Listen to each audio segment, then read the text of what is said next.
यह 1958 से 1959 का कुछ समय था। आनंद मार्ग अपने प्रारंभिक चरण में था।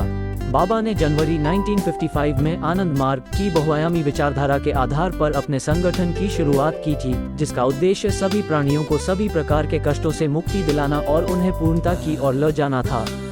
अनेक मिशन का उद्देश्य आत्मा मोक्ष अर्थम जगत हिताय है, जिसका अर्थ है स्वयं की मुक्ति और सभी की सेवा। हालांकि यह इस अनूठे मिशन की शुरुआत थी, यह जंगल की आग की तरह बढ़ रहा था और फैल रहा था, जिसने समाज के सभी वर्गों के विशेष रूप से युवा और प्रगतिशील लोगों को आकर्षित किया। मैंने सुना था कि आनंद मार्ग एक बहुत अच्छा संगठन है और इसके सभी सदस्य DRDH नैतिकतावादी और सख्त शाकाहारी हैं। वे यम और नियम के सिद्धांत का सख्ती से पालन कराते हैं, नियमित रूप से साधना और आसान कराते हैं। सदस्य एक दूसरे के साथ अपने परिवार के सदस्यों से भी बेहतर व्यवहार करें। निस्संदेह मैं इसकी ओर आकर्षित था। चूंकि मैं एक छात्र था और अभी भी अपनी अंतिम परीक्षा पूरी करनी थी, मैं अपनी पढ़ाई को अधिक समय और ऊर्जा देना चाहता था। अपनी अंतिम परीक्षा समाप्त कराने के बाद मैं अपनी छुट्टियों के लिए बिहार में अपने पैतृक जिले मोतिहारी चला गया। एक शाम मैं टहलने गया। जब मैं रेलवे स्टेशन के सामने से चल रहा था तो सड़क के उस पार एक धर्मशाला थी। मैंने गेट के सामने एक बैनर लटका हुआ देखा। बैनर पर लिखा था आनंद मार्ग धर्म महाचक्र। कई लोग इमारत में प्रवेश कर रहे थे और एक व्याख्यान दिया जा रहा था जिसे गेट पर सुना जा सकता था। श्री आनंद मूर्ति जी के सम्मान में दर्शन कराने की उत्सुकता के साथ मैं दरवाजे की ओर चल पड़ा। प्रवेश द्वार पर एक छोटी मेज के सामने एक कुर्सी पर एक सज्जन बैठे थे। उसने मुझे रोका। उन्होंने पूछा कि क्या मैं आनंदा मार्गी हूँ। मैंने कहा नहीं, और उन्होंने कहा तब आप प्रवेश नहीं कर सकते, केवल आनंद मार्गियों को ही अनुमति है। मैंने उनसे अनुरोध किया कि कृपया मुझे अनुमति दें, क्योंकि मैं सिर्फ उस महान व्यक्ति के प्रति अपना सम्मान व्यक्त कराना चाहता हूँ। वह सहमत नहीं थे। मैं इस बात से भिड़ गया कि जब भी कोई महान व्यक्ति या संत व्यक्ति प्रतिदिन आता था तो सभी को सम्मान देने और उसका आशीर्वाद लेने की अनुमति थी, लेकिन यहाँ अनेक सदस्यों के अलावा किसी को भी अनुमति नहीं थी।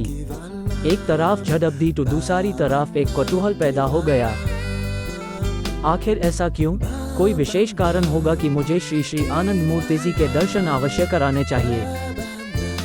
मैं पैदल चल पड़ा, परंतु रास्ते भर श्री आनंद मूर्ति जी के दर्शन के उपाय सोचता रहा। मेरे मन में एक विचार आया, रिले प्लेटफॉर्म आनंद मार्गियों का नहीं है। जब आनंद मार्ग के गुरुदेव प्रस्थान करेंगे तो मैं उन्हें मिलूंगा।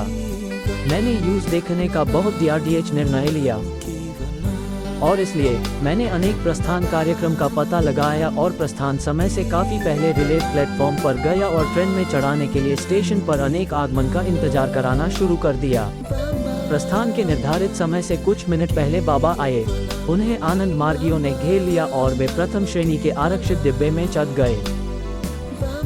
वह मंच के किनारे आवंटित सीट पर बैठ गए। मार्गी एक दूसरे को धक्का दे रहे थे कि अनेक पास जाकर करीब से देखें और नमस्कार करें। एक पल के लिए मैं यह सोचकर घबरा गया कि करीब कैसे पहुंचूं, लेकिन मैंने उम्मीद नहीं खोई। मुझे अब भी यूज करीब से देखने की आशा थी।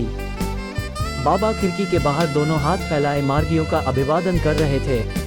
हालांकि ट्रेन ने सीटी बजानी शुरू कर दी और धीरे धीरे चलाने लगी।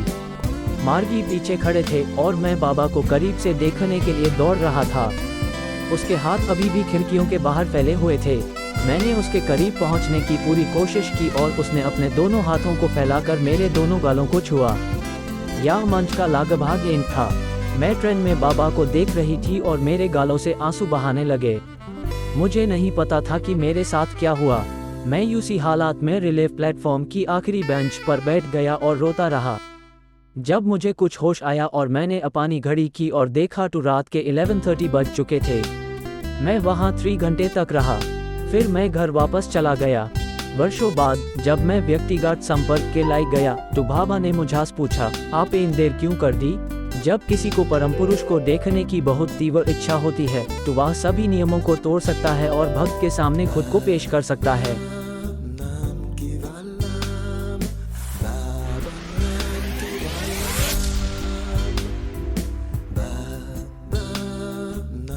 If you like this story, please subscribe to the Workers channel. Please like and share this video. In this way, you can help the channel grow. Thank you.